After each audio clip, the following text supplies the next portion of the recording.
नमस्कार, मैं हूं आपके साथ सोनाली। आप देख रहे हैं समाचार एक्सप्रेस न्यूज।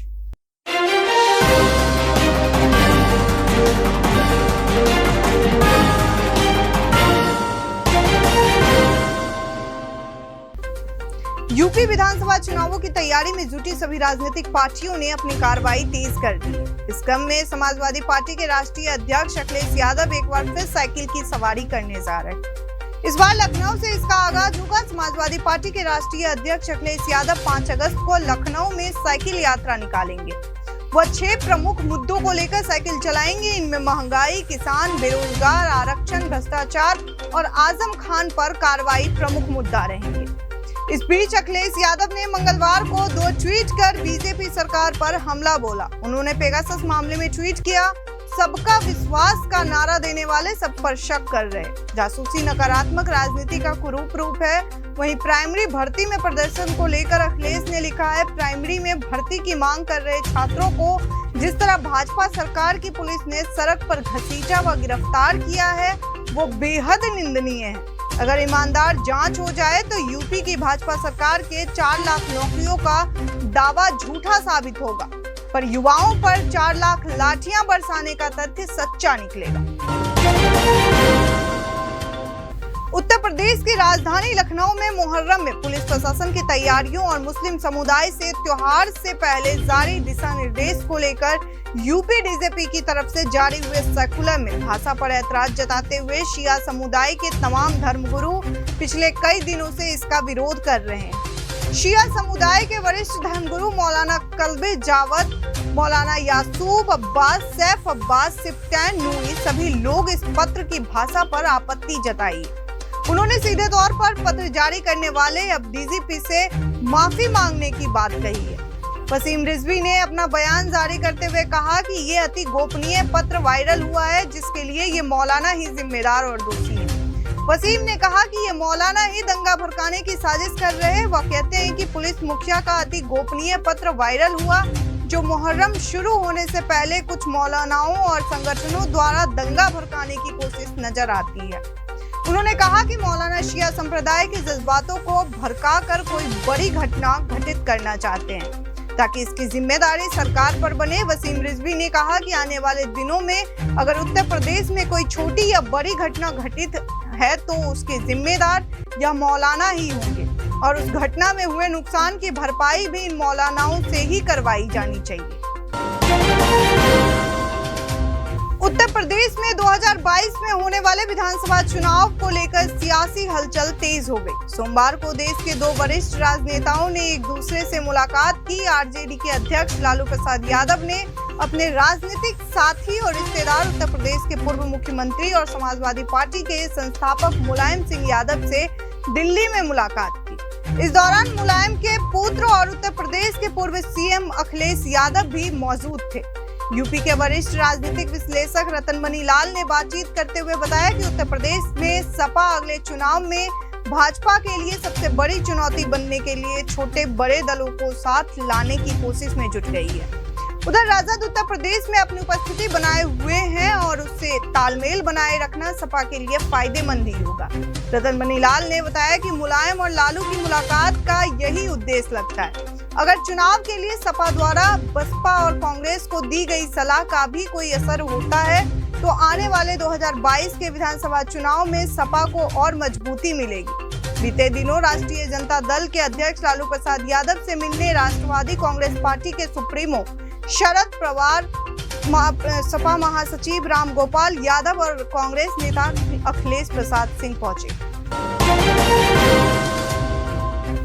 योगी सरकार उत्तर प्रदेश के हर अनाथ बच्चों को बाल सेवा योजना के अंतर्गत हर महीने 2500 रुपए की आर्थिक मदद देगी। मंत्रिपरिषद ने उत्तर प्रदेश मुख्यमंत्री बाल सेवा योजना के अंतर्गत आर्थिक सहयोग प्रदान करने के प्रस्ताव को अनुमोदित कर दिया है। इस योजना का लाभ 18 साल से 23 साल के उस किशोर को मिलेगा जो पढ़ाई कर रहा हो। जानकारी के मुताबिक योजना के तहत 18 वर्ष से कम आयु के ऐसे बच्चे जिन्होंने कोविड-19 से या अन्य कारणों से अपने माता पिता दोनों या माता पिता में से किसी एक अभिभावक को खो दिया है, वो कक्षा 12 तक शिक्षा पूरी करने के बाद राजकीय महाविद्यालय विश्वविद्यालय अथवा तकनीकी संस्थान से स्नातक डिग्री अथवा डिप्लोमा प्राप्त करने के लिए पढ़ाई कर रहा हो या नीट, जेईई, क्लैट जैसे राष्ट्रीय एवं राज्य स्तरीय प्रतियोगी परीक्षाएं उत्तीर्ण करने वाले बच्चे हों अथवा जिनके माता पिता या परिवार का मुख्य कर्ता जेल में है अथवा ऐसे बच्चे जिन्हें बाल श्रम, बाल भिक्षावृत्ति, बाल वेश्यावृत्ति से मुक्त कराकर परिवार या पारिवारिक वातावरण में समायोजित कराया गया हो अथवा भिक्षावृत्ति, वेश्यावृत्ति में सम्मिलित परिवारों के बच्चों को आर्थिक सहायता प्रदान की जाएगी।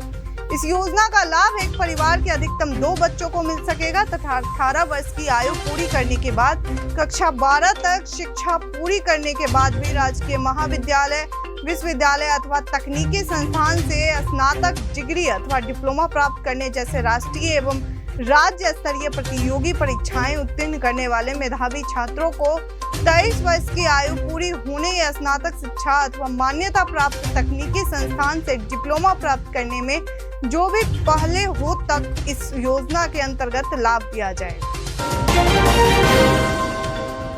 उत्तर प्रदेश के उप मुख्यमंत्री केशव प्रसाद मौर्य ने आज यानी मंगलवार को केंद्रीय सड़क परिवहन मंत्री नितिन गडकरी से दिल्ली में मुलाकात की। इस दौरान दोनों नेताओं के बीच अयोध्या के 84 कोसी परिक्रमा और राम वन गमन मार्ग को लेकर विस्तृत चर्चा हुई। अब इनके दोनों जगह के विकास के लिए 7 अगस्त को अयोध्या में बैठक बुलाई गई। इसमें इस क्षेत्र के सभी सांसद, विधायक और लोक निर्माण विभाग और राष्ट्रीय राजमार्ग प्राधिकरण से जुड़े अधिकारी शामिल रहेंगे।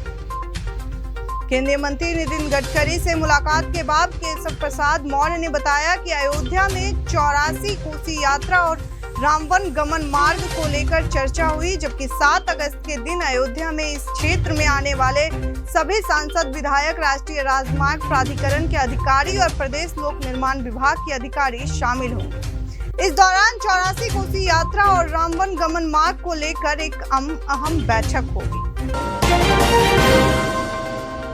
उत्तर प्रदेश में बुंदेलखंड और विंध्य क्षेत्र की महिलाओं को अब मीलों दूर से पानी ढोकर लाना नहीं पड़ेगा।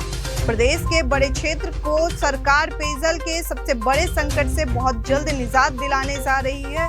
यूपी सरकार दिसंबर से बुंदेलखंड और विंध्य क्षेत्र के हजारों गांवों में घर घर शुद्ध पेयजल की आपूर्ति शुरू करने जा रही है। केंद्र सरकार के सहयोग से चल रही हर घर नल योजना को तय समय से करीब 6 महीने पहले पूरा कर राज्य सरकार बुंदेलखंड और विंध्य के लाखों लोगों को नए साल से पहले सबसे बड़ा तोहफा देगी। शुद्ध पानी मिलने से इस इलाके के लोगों को बीमारियों से तो निजात मिलेगा ही, साथ ही पानी की उपलब्धता की समस्या भी दूर हो जाएगी।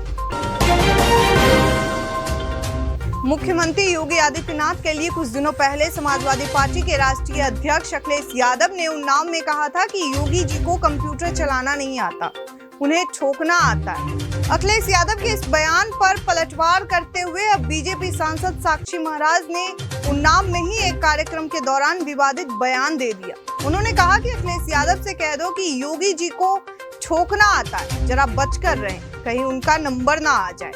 गौरतलब है कि उन्नाव स्थित निराला ऑडिटोरियम में नवनिर्वाचित सदस्यों का सम्मान समारोह था। इसका आयोजन सदर विधायक पंकज गुप्ता ने आयोजित किया था। इसमें पंचायती राज मंत्री मोती सिंह भी आए थे। यूपी में विधानसभा चुनाव से पहले राजनीतिक हलचल तेज है। मंगलवार को ओम प्रकाश बीजेपी के यूपी प्रदेश अध्यक्ष स्वतंत्र देव सिंह से सुहेल देव भारतीय समाज पार्टी के अध्यक्ष ओम प्रकाश राजभर ने मुलाकात की। 1 घंटे चली मुलाकात में कई विषय पर चर्चा हुई। इस मुलाकात के बाद सियासी गलियारों में चर्चाएं तेज हो गई है। क्या राजभर भाजपा के साथ जाएंगे? वहीं राजभर का कहना है कि यह शिष्टाचार मुलाकात थी। इस मुलाकात के दौरान यूपी बीजेपी उपाध्यक्ष दयाशंकर सिंह भी ओम प्रकाश राजभर के साथ मौजूद थे। मुख्तार अंसारी के गैंग के खिलाफ योगी सरकार का एक्शन लगातार जारी है। मंगलवार को जिला प्रशासन ने IAS 191 gang leader Mukhtar Ansari की पत्नी और साले की गाजीपुर के सैयद बारा में स्थित आवासीय भवन को मुनादी के बीच कुर्क कराने की कार्रवाई की। लखनऊ में गोमती नगर में स्थित आवासीय फ्लैट को कुर्क करने के लिए जिला पुलिस की टीम लखनऊ के लिए रवाना हो गई है। पुलिस प्रशासन बाहुबली विधायक मुख्तार अंसारी पर शिकंजा कसते हुए पत्नी व 2 सालों पर शिकंजा कसा है। पुलिस के अनुसार आपराधिक गैंग IAS 191 के लीडर मुख्तार अंसारी की पत्नी अफसाना अंसारी व उनके साले सरजील रजा और अनवर शहजाद संगठित आपराधिक गिरोह के रूप में अपराध करते हैं। शहर कोतवाली के छावनी लाइन मौजा बवेरी में जमीन पर अवैध कब्जा, सरकारी ठेका हासिल करने के लिए फर्जी दस्तावेज तैयार करने समेत सरकारी धन के गबन व अमानत में खयानात के आपराधिक कृत्य से संबंध में भी मुकदमा पंजीकृत है। मेरठ साइबर सेल के खौफ के चलते बिहार के साइबर हैकरों ने मेरठ के लोगों से ठगे 3 लाख रुपए उनके अकाउंट में रिफंड कर दिए। साइबर सेल ने बिहार के 20 साइबर हैकर को ट्रेस कर लिया है। साइबर सेल प्रभारी राघवेंद्र सिंह का कहना है कि पिछले 1 हफ्ते में बिहार में बैठे साइबर हैकर ने मेरठ के लोगों से ऑनलाइन ठगी कर 3 लाख रुपए ठग लिए थे। पुलिस ने साइबर हैकर को ट्रेस कर सभी लोगों के ठगी किए हुए रुपए उनके अकाउंट में रिफंड करा दिया है। साइबर सेल प्रभारी राघवेंद्र सिंह ने बताया कि 27 जुलाई से 2 अगस्त तक उनके पास 7 लोगों ने अलग अलग शिकायत दर्ज कराई कि साइबर हैकर ने उनके खाते से ऑनलाइन ठगी कर रुपए निकाल लिए। इसके बाद उन्होंने सभी ऑनलाइन ठगी करने वाले हैकरों के मोबाइल नंबर व अकाउंट नंबरों से कोड ट्रेस किया। इसके बाद 20 साइबर हैकर बिहार में मौजूद मिले। उन्होंने उनके खिलाफ कड़ी कार्रवाई की चेतावनी दी। साइबर हैकर ने कार्रवाई को देखते हुए ठगे रुपए लोगों के अकाउंट में रिफंड कर दिए। साइबर सेल प्रभारी राघवेंद्र सिंह ने बताया कि पिछले 7 दिनों में उन्होंने 3 लाख रुपए की रकम साइबर हैकर से वापस कराई है।